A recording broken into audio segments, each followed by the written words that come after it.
welcome to the great stage of passion and human futility that is the Tour de France. I am Werner Herzog, your narrator.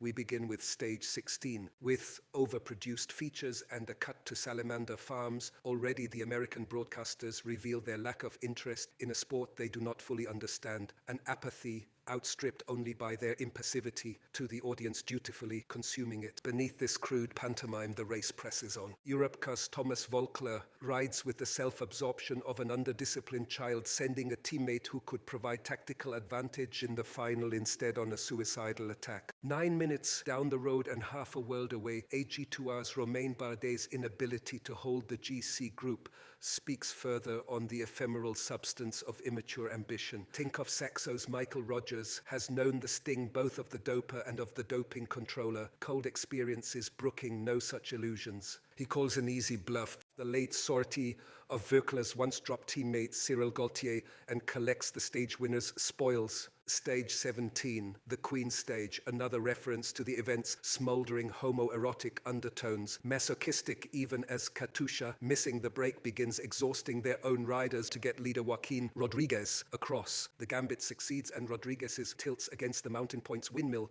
prove compelling, especially contrasted with the mundane concerns of crashes and bike adjustments. Indeed, fantasy is a common theme, as Movistar's Giovanni Visconti and Bardet also cast themselves in roles beyond their ability, until their respective auditions are shattered by the realpolitik of Tinkoff Saxo's Rafał Majka and Thibaut Pinot's FDJ team.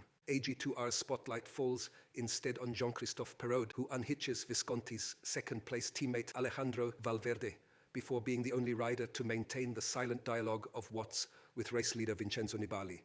Ahead, Majka distances Visconti and in just over a kilometre secures the KOM win and finishes 43 seconds ahead of the GC duo, where Perraud's effort leaves just 32 seconds between second and fourth. As the Tour divorces itself from the mountains, the first papers are served by, as should surprise no one, Sylvain Chavanel of I Am Cycling.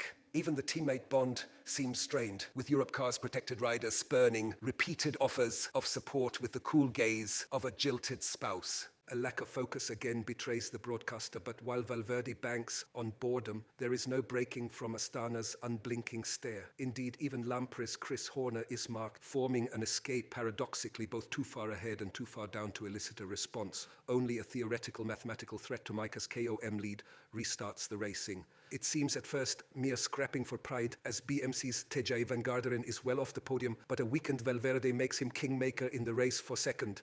Behind Nibali, the trio recaptures Majka, who attacks late, but succeeds only in increasing Pinot's gap to Perraud, though both riders leapfrog Valverde in the standings. An absurd stage of no consequence, and the universe's retribution comes as chilling rain. Sprinters' teams pray for the predictable break and catch, but a late climb gaps giant Shimano's Marcel Kittel and leads Garmin's Ramūnas Navadauskas to strike out over narrow winding roads, while his teammates, competing with the irony of non-effort, interfere with the chase. The sport's incongruity is set in even sharper relief, as an inexplicable crash in the closing kilometers excludes two likely stage winners, increasing the hollowness of a victory already gutted by the weeks-long effort to secure general classification.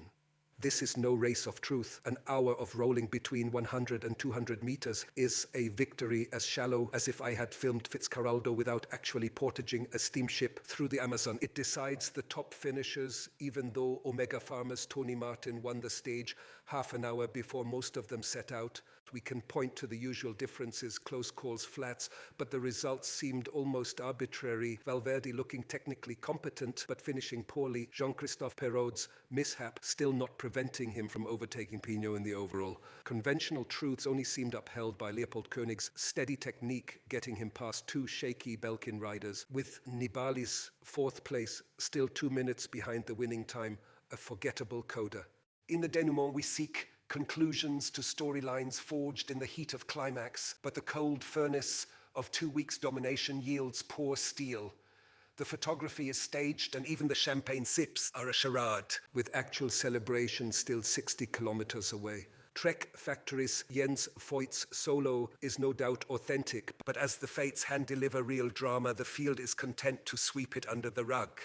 Such kindness is not paid to Katusha's Alexander Kristoff, who must battle back on his own, but still finds his way into the finale, creeping past Lotto's Andre Greipel on the final bend. Alas, while Christoph launches the sprint strongly, headwinds and a looming sense of inevitability seem to almost hand the win to Kittel in the closing meters.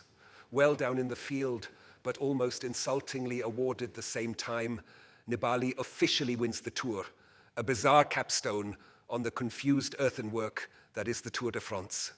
I'm Werner Herzog, and that is how the race was won.